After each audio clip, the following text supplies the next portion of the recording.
안녕하십니까, 여러분. 이종원 회계사입니다. 오늘 또 이렇게 다시 인사드리게 됐고요. 저희 마켓버스에서 이번에 새로 강의를 찍게 됐고요. 그 전에 보시던 강의랑은 조금 많이 달라졌습니다. 그래서 오늘은 이제 새로운 환경에서 이제 또 화질도 좋고, 그다음에 이제 시설도 좋은 곳에 와서 강의를 새롭게 촬영하면서 또 이전에 강의에서 없었던 부분을 좀 보강을 하고, 그다음에 그 수강생분들이 궁금하셨던 부분 위주로 조금 업데이트를 진행을 했어요. 그래서 지금 뭐 전체적인 시트나 이런 거는 화면이 똑같은데, 어, 강의 내용은 잘 들어보시면은 조금씩 바뀌었습니다. 그리고 제 강의를 처음 듣는 분들을 위해서 이 강의는 제가 강의를 찍을 때 사용하는 실습 엑셀 파일이 있거든요. 그래서 그 실습 엑셀 파일을 보시면서 강의를 들으셔야지 학습 효과가 배가 됩니다. 그래서 직접 강의를 해 보면서 강의를 보면서 직접 따라 해 봤냐, 안 해 봤냐에 따라서 조금 많이 차이가 날 수 있어요. 그래서 반드시 이 실습 파일을 가지고 직접 여러분들께서 한번 따라가면서 해보시는 걸 추천드리고, 그다음에 만약에 하시다가 제가 너무 빠르다 그러면은 여러분들은 일시 정지를 하시고 다시 한번 해보신 다음에, 그다음에 됐다 싶으면은 다시 재생해서 그 다음 거를 공부하시면 될 것 같습니다. 먼저 이 엑셀 실습 파일에 대해서 설명을 드리자면은, 실습 파일은 제가 이 시트 순서대로 갈 거고요. 이 시트 순서대로에 따라서 제일 앞 시트에 각 시트별로 이동할 수 있는 그런 단축키들을 설정을 해놨기 때문에 이 단축키를 누르시면은 언제든지 해당되는 시트로 이동을 해서 그 시트에 있는 내용을 공부하실 수 있고요. 다시 공부를 마치셨으면은 시트 리스트 버튼을 눌러서 맨 앞 화면으로 돌아오실 수 있게끔 구성이 됐습니다. 그래서 시트는 이렇게 있고요. 그 여러분들이 가장 그 어려워하시는 부분 또는 가장 많이 활용을 하는 부분에 대해서만 제가 강의를 할 거고, 이외에 조금 더 세부적인 강의는 고급 강의에서 진행하도록 하겠습니다. 먼저 그러면은 강의를 바로 시작을 할게요. 그래서 입문 시트부터 강의를 시작하도록 하겠습니다. 자, 입문 시트인데요. 엑셀 여러분들 화면 켰을 때 가장 친숙하게 보이는 화면, 요 네모가 있잖아요. 네모. 근데 이 네모 화면이 어떻게 생긴 거냐면은, 보시면은 요렇게 네모가 그려져 있죠. 얘를 하나의 셀이라고 얘기를 합니다. 셀. 이 셀은 그러면은 뭘로 구성이 되어 있냐면은, 여기 써져 있죠. 첫 번째, 값이 들어가 있고요. 이 값이라는 거는 뭐냐면은, 여러분들이 숫자를 직접 2라고 눌러주시면은 그 부분이 값이 되는 겁니다. 값. 그 다음에 얘는 또는 수식으로 표현이 될 수가 있어요. 그래서 값 또는 수식, 그 다음에 그 값과 수식을 꾸며주는 서식, 이렇게 세 개의 축으로 이루어져 있습니다. 그래서 서식 자체는 사실은 이렇게 튀김가루라고 해서 꾸며주는 기능이거든요. 꾸며준다는 느낌이 뭐냐면은 요렇게 셀의 배경을 뭔가 색깔로 채워준다든지, 또는 글자, 셀 안에 들어가는 글씨의 폰트의 뭐 굴림체냐, 뭐 맑은 고딕체냐, 또는 폰트 크기가 어떠냐를 설정하는 부분을 셀 서식이라고 얘기를 합니다. 이 셀 수식은 뭐냐면은 이제 값을 도출해내는 값인데, 값을 만드는 방법은 두 가지가 있어요, 엑셀에서. 첫 번째로는 연산자이고요. 연산자라 함은 더하기, 빼기, 나누기, 곱하기가 되겠습니다. 그 다음 함수가 있는데요. 이 함수 부분은 뭐 간단한 함수부터 설명을 드리자면은 sum이라는 함수를 예를 들 수가 있겠죠. 그래서 sum이라는 함수를 통해서 범위를 지정해 줬을 때 얘는 더하는 함수이기 때문에 해당 범위에 대한 값을 더해 줄 수도 있고, 이렇게 연산자 1 더하기 1을 표시해서 수식으로 활용하실 수도 있습니다. 그래서 이 1, 2, 3이 합쳐져서 돼 있는 게 요 값, 수식, 서식이 합쳐진 요 부분이거든요. 그래서 얘를 눌러보면은 이렇게 돼 있죠.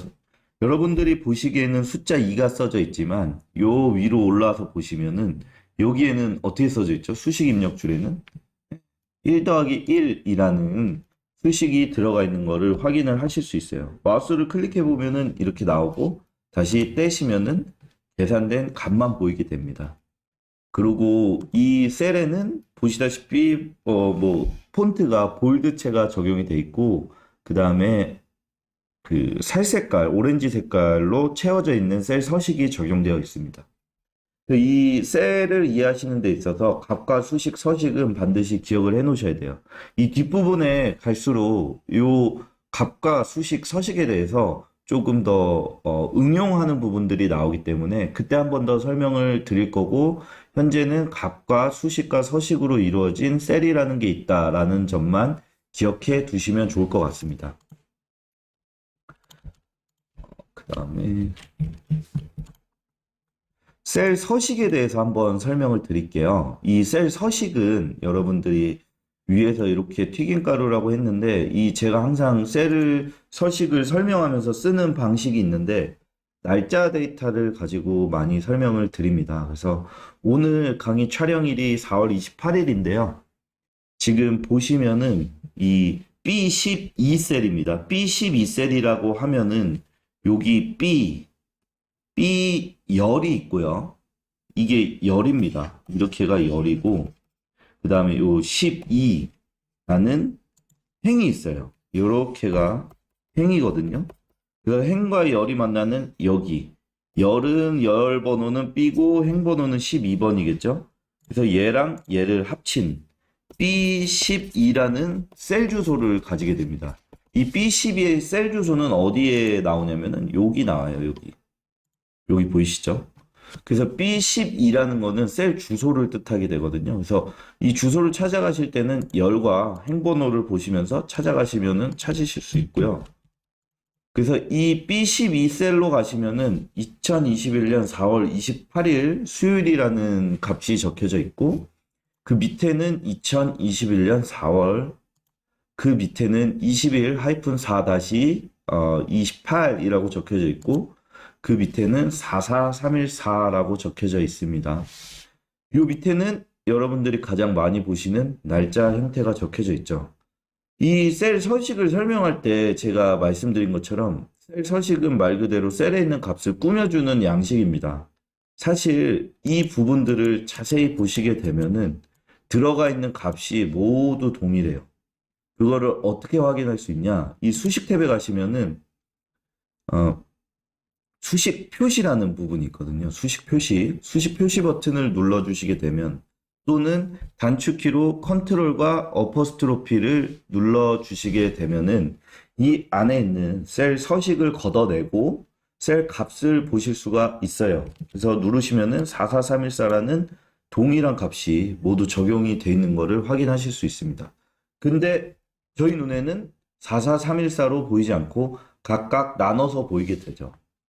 2021년 4월 28일이나 44314나 같은 값을 가진 셀입니다. 다만 두 개의 차이점이 뭐죠? 셀 서식만 다르게 적용이 돼 있어요. 그래서 셀 서식을 보실 때는 뭐 셀을 누르고 우클릭을 해서 셀 서식으로 들어가셔도 되고 뒤에서 말씀드린 단축키 컨트롤 플러스 숫자 1을 누르셔도 셀 서식으로 들어가서 확인하실 수가 있습니다. 이 B12셀은 이렇게 지금 그 4월 28일이라는 숫자가 적용이 되어 있는데 얘는 표시 형식에서 날짜, 형식은 이런 형식으로 표시되게끔 되어 있지만 이 44314의 셀 서식을 보시게 되면 얘는 그냥 사용자 지정 또는 그냥 숫자로서 표기가 되어 있기 때문에 얘랑은 다른 식으로 표시가 된다라고 이해를 하시면 되겠습니다.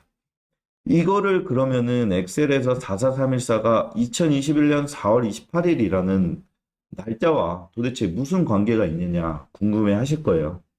근데 이 엑셀에서 이 점을 엑셀이 날짜를 어떻게 이해를 하고 있는지를 조금 그 메커니즘에 대해서 한번 제가 설명을 드릴게요. 이 엑셀은 날짜를 어떤 식으로 인식을 하냐면은 제가 여기 밑에다 설명을 써놨는데 뭐 이런 겁니다. 엑셀은 1900년 1월 1일은 숫자 1이에요. 지금 1900년 1월 1일 있잖아요. 너는 1이에요. 그러고 나서 그 다음 날로 가면은 하루씩 더하는 거예요. 더하기 1, 더하기 1, 더하기 1 이런 식으로. 그래서 어떤 식으로 되냐면은 2000년 1월 1일은 1900년 1월 1일로부터 36,526번째가 되는 날이 됩니다. 근데 엑셀이 신기한 거는 윤달까지 다 계산을 해요. 어떻게 그 로직을 숨었는지는 모르겠는데 제가 달력까지는 잘 모르겠는데 그레고리력 이런 걸로 다 이제 계산이 되는 거다 보니까 엑셀에서는 그런 숫자까지 다 인식을 하고 있는 것 같더라고요. 그래서 엑셀은 1900년 1월 1일 데이터만 숫자 데이터로 인식을 하고 그 이전 즉 1899년에 대한 거는 숫자로 인식을 안 합니다. 네, 신기하죠? 그래서 지금 제가 강의 촬영하는 현재는 지금 보시면은 요건 다른 숫자인데 얘를 복사를 해서 여기다 값을 붙여 놓으면은 44,314, 즉 1900년 1월 1일로부터 44,314번째 되는 날이 되겠죠. 그래서 여기서부터 또 하루씩 늘어나게 됩니다. 자, 그러면은 날짜 계산도 굉장히 간단하거든요. 이 날짜 서식을 적용을 한 다음에 이 오늘 날짜를 기준으로 30일 후의 날짜, 23일 전의 날짜, 1481일 후의 날짜. 극단적으로 어려운 계산도 여러분들 요거를 활용하지 않으셔도 돼요. 이거 31일, 30일, 31일. 요거 활용하지 않으셔도 계산하셔도 됩니다. 제가 이거를 왜 말씀드리냐면은 엑셀을 활용하면서 날짜 계산을 엑셀로 할 수 있다라는 사실을 조금 잘 모르시는 분들도 있더라고요. 그래서 이 부분을 조금 활용하면은 재밌게 활용도 많이 돼요. 제가 이후에도 날짜에 대해서 제가 원하는 날짜까지 더하거나 또는 빼는 방법에 대해서 또 설명을 드릴 건데 그 메커니즘, 즉 그 처음에 있는 어떻게 보면은 이 엑셀이 숫자로 이루어져 있기 때문에 그런 엑셀에다가 날짜를 하루씩 더할 때마다 엑셀에 하루 후에 또는 전의 날짜를 뱉어낸다, 계산해낸다 라는 거를 아시면은 뒤에 게 이해가 더 잘 되실 겁니다. 자, 보세요. 2021년 4월 28일 30일 후의 날짜입니다. 그러면은 이걸 달력을 켜가지고 5월 여긴가? 1, 2, 3, 4, 1, 2 이렇게 계산하지 않으셔도 된다는 거죠. 근데 이거는 연산자잖아요. 연산자. 더하기 연산자입니다. 엑셀은 하루를 1로 인식하니까 30일 후의 날짜는 이 날짜를 더하기 30을 해주시면 돼요. 근데 항상 기억하셔야 될 게 뭐냐면은 함수 또는 연산자를 계산하실 때는 반드시 엑셀이랑 약속을 해야 돼요. 뭐냐? 입력할 때 반드시 함수나 연산자를 쓰실 때는 어떻게 해야 되냐면은 이 등호 표시 있잖아요. 이 등호 표시를 반드시 먼저 입력을 해주고 시작을 하셔야 됩니다. 그렇지 않으면 엑셀은 나한테 이거를 연산자를 계산하라고 한 건지 자기가 그냥 메모하려고 한 건지에 대해서 구별을 못 해요. 그렇기 때문에 이 등호 표시를 반드시 하고 시작을 해주셔야 됩니다. 자, 볼게요. 여기다가 등호 표시하고 G24를 살짝 클릭을 해줍니다. 자동으로 입력이 되죠. 이건 마우스로 클릭하셔도 되고 직접 키보드로 치셔도 돼요. 그래서 더하기 30일 후의 날짜죠. 30일 후니까 더하기 30 칩니다. 엔터. 그러면 2021년 5월 28일 숫자가 나오고 바로 해볼게요. 23일 전의 날짜 마이너스 23 2021년 4월 5일 날짜가 나옵니다. 1481일 후의 날짜 1481일은 2025년 5월 18일 그 다음에 7325일 전의 날짜는 2001년 4월 8일이 되겠습니다. 자, 여러분 어떠세요? 엑셀로 날짜 계산하기 정말 쉽지 않습니까? 근데 이 날짜 계산에 대해서 정확히 잘 이해를 못 하시는 분들이 있을까봐 제가 요거를 꼭 다루고 넘어가 주고 싶어요. 엑셀을 어느 정도 사용하시는 분들도 이 메커니즘을 이해를 하지 못하시면은 날짜 계산할 때마다 조금 스트레스를 좀 받으시지 않았나라고 생각이 듭니다. 메모를 한번 해주시고요. 그래서 제가 요 전에 잠깐 말씀드렸던 단축키 하나 또 보고 넘어갈 건데요. 이 수식 탭에 있는 수식 표시 단축키입니다. 그래서 저희 이렇게 마우스로 하나씩 찍어 보면은 요 위에 그 수식 표시 줄에 이렇게 값이 떠 있는데 이거를 하나씩 클릭해 가면서 확인을 하면은 오래 걸리잖아요. 이런 경우에도 수식 표시 또는 컨트롤 플러스 어퍼스트로피 단축키를 쓰시면은 한 번에 이 수식을 확인하실 수 있습니다. 그래서 얘는 D38 셀은 얘는 이 더하기로 돼 있구나. 그리고 얘는 평균으로 돼 있구나를 바로 확인하실 수가 있어요. 그래서 기본 함수를 입력하실 때는 한번 해볼게요. 요거는 실습이 된 파일인데 한번 여러분들 직접 하시기 시작합니다. 그래서 이 입력을 시작하실 때는 셀을 클릭을 하시고 이꼴 또는 F2를 눌러서 커서가 깜빡이게끔 입력을 해주셔야 돼요. 근데 이 F2 단축키랑 바로 입력하는 거랑은 차이점이 있습니다. 차이점이 뭐냐면은 1번 그다음에 2번이에요. 1번 바로 입력. 바로 입력은 기존 값이 모두 삭제가 돼요. 예를 들어서 제가 이거예요. 여기다가 제가 제 이름을 쳐놨어요. 근데 여기다가 바로 어떤 값을 입력을 하면은 제 이름이 그냥 사라져 버립니다. 근데 2번은 F2로 시작하는 입력 방법인데 F2로 입력을 하면 어떻게 되냐면은 제 이름은 그대로 남아 있고요. 그 뒤에다가 쓸 건지, 즉 편집을 하는 개념이고 1번의 바로 입력은 덮어쓰기 하는 개념입니다. 이 두 가지 차이점은 분명히 알아두시고 얘를 셀 전체 합계 구할 때는 sum이라는 함수를 쓰고요. sum에 인수를 넣으실 때는 요 괄호를 반드시 입력해 주셔야 됩니다. 그래서 이거를 하나씩 입력을 해 주시는 분들도 있는데 이거는 좀 조심하셔야 돼요. 왜냐? 인수를 이렇게 써 놓으실 때는 저희가 나중에 이런 우클릭을 해서 행삽입을 해서 요 중간에 4라는 값을 더 넣는데도 불구하고 이렇게 함수를 써 놓으시면은 새로 생긴 값에 대해서 합계가 누락이 됩니다. 누락. 그래서 이거는 셀에 대해서 인수를 그때그때 확인해야 되는 불편함이 있어요. 그렇기 때문에 이럴 때는 sum 함수를 이렇게 쓰지 마시고 바로 넣고 드래그를 해서 입력을 해주시면 됩니다. 이렇게 해놓으시면은 있잖아요, 여러분. 여기다가 내가 이 중간에 셀 중간에 이렇게 행을 삽입을 해서 값을 넣는다고 해도 이 부분이 자동으로 업데이트가 됩니다. 반드시 기억하셔야 될 점은 뭐냐면은 이 셀 끝에다가 넣으시면은 안 돼요. 포함이 안 돼요. 반드시 이 중간 셀이 연속되는 구간의 중간에서 행을 삽입을 해주셔야 합니다. 네. 그래서 합계는 이렇게 구하시고요. 그 다음에 평균은 에버리지 함수를 통해서 또 입력을 해주시면 됩니다. 이때 입력하실 때 단축키 하나 뭐 설명을 드리자면은 이렇게 마우스로 긁기 애매할 때 있잖아요. 맨 끝에 거 하나 누르고 키보드에서 이 Shift 버튼을 누릅니다. Shift 버튼을 누른 채로 올라가서 여기를 맨 위에 셀을 한번 클릭해 주시면은 자동으로 범위가 설정이 됩니다.